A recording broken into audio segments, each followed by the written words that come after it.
ঢাকার মধ্য ও কম আয়ের মানুষের মূল পরিবহন এই পাবলিক বাস। কম পয়সায় এক জায়গা থেকে অন্য জায়গায় যাওয়া যায় বলেই কষ্ট হলেও গাদাগাদি করে এতে যাতায়াত করেন মানুষগুলো। ভাড়া তো আমি সমান দিচ্ছি, কিন্তু কষ্টটা তো আমি বেশি পাচ্ছি। সেটা কর্তৃপক্ষ কেউ কখনোই দেখে না। চিটিং বাস, এটা চিটিং করতেছে তারা, ভাড়া কোনো টিকিট দেওয়া হয়নি। কিন্তু তাতেও বাদ সাধছেন কিছু অতি লোভী বাস মালিক।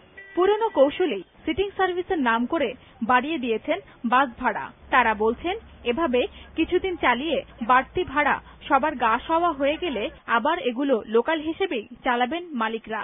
লোকাল বাসগুলো যদি লোকাল প্যাসেঞ্জার নিত তাহলে রাস্তায় এত যানজট হয় না, এত সমস্যা হয় না।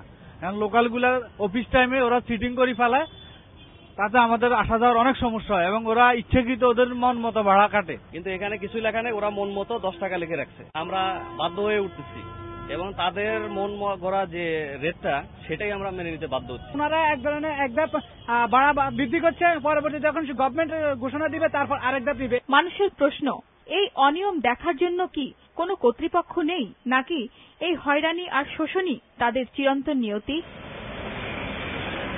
ডানা ইশরাত, RTV, ঢাকা।